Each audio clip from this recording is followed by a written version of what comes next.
Magandang umaga. Ang tropical storm Hagupit ay nagpalakas ngayong gabi at patuloy na gumagalaw patungo sa ating bansa.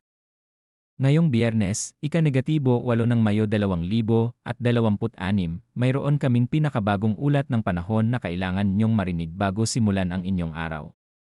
Ito ang inyong 24 oras na pagtataya ng panahon na inilabas ng Pag-asa ngayong alas 4 ng umaga.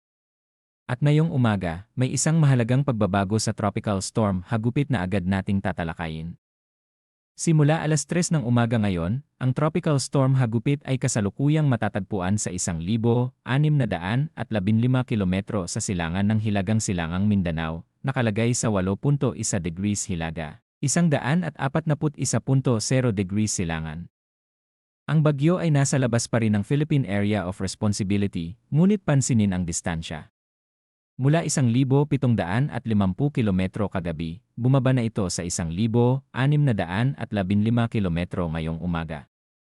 Ang Hagupit ay patuloy na lumalapit at ngayong umaga ay may bagong balita tungkol sa lakas nito. Ang Hagupit ay nagpalakas.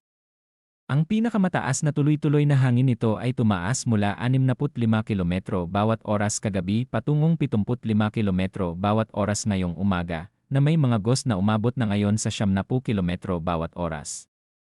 Ito ay isang makabuluhang paglakas sa loob lamang ng ilang oras, at ito ay naayon sa pagtataya ng Pag-asa na ang bagyo ay lalalakas pa bago ito magsimulang humina. Ang bagyo ay gumagalaw patungong Hilagaang Kanluran sa bilis na 20 kilometro bawat oras, mas mabilis kaysa sa 10 kilometro bawat oras kagabi. Para sa pangkalahatang sitwasyon ng panahon ngayon, ang lay na siyang nagdulot ng masamang panahon sa maraming bahagi ng bansa kahapon ay hindi na binanggit sa sinopsis ngayong umaga. Sa halip, ang easterlies o silangang hangin ang pangunahing sistema ng panahon na nakakaapekto sa ating bansa ngayon. Ang easterlies ay nagdudulot ng iba't ibang antas ng ulat at maulap na kalangitan sa iba't ibang bahagi ng bansa. Para sa mga lugar na kasalukuyang nakakaranas ng maulap na kalangitan na may nakakalat na ulan at mga kulog-kidlat, kasama rito ang Caraga, Northern Mindanao, Zamboanga Peninsula, Barm, Davao Oriental, Davao Occidental, Sarangani, Sultan Kudarat, Siquijor at Palawan. Lahat ng lugar na ito ay apektado ng easterlies at nakakaranas ng posibleng flash floods at landslides dahil sa katamtaman hanggang minsan ay malakas na ulan. Para sa mga residente ng mga lugar na ito, manatiling mapagmatsyag at handa para lumipat sa mas ligtas na lugar kung kinakailangan. Para sa Metro Manila at natitirang bahagi ng bansa, ang easterlies ay nagdudulot ng bahagyang maulap hanggang maulap na kalangitan na may mga isolated na ambon o kulog-kidlat. Kahit na ang mga lugar na ito ay hindi direktang apektado ng mas malakas na ulan, ang posibilidad ng flash floods at landslides sa panahon ng matinding kulog-kidlat ay nananatili. Lalo na sa mga lugar na may mahinang drainage, isang matinding ulan ay maaaring magdulot ng mabilis na pagbaha.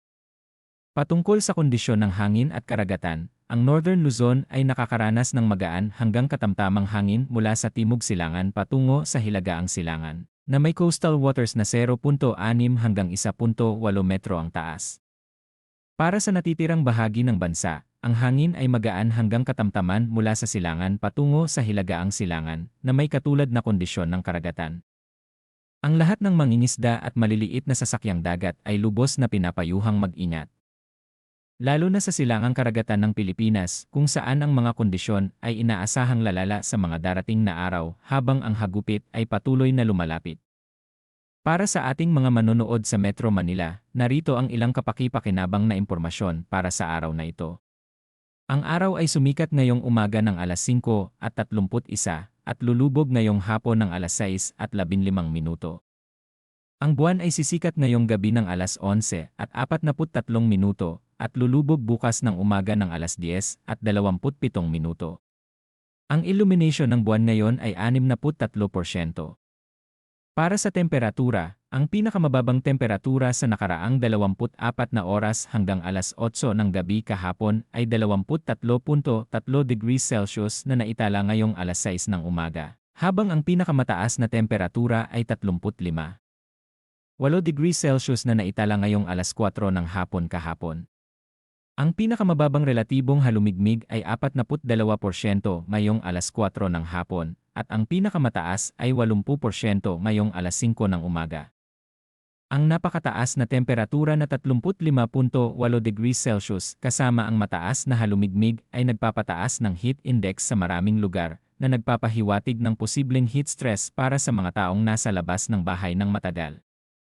Inirerekomenda ng pag-asa at ng ating mga otoridad sa kalusugan na uminom ng sapat na tubig, magtakip ng ulo kapag nasa labas, at umiwas sa matagal na pagkakalantad sa araw sa pinakamainit na oras ng araw mula tanghaling tapat hanggang alas 4 ng hapon.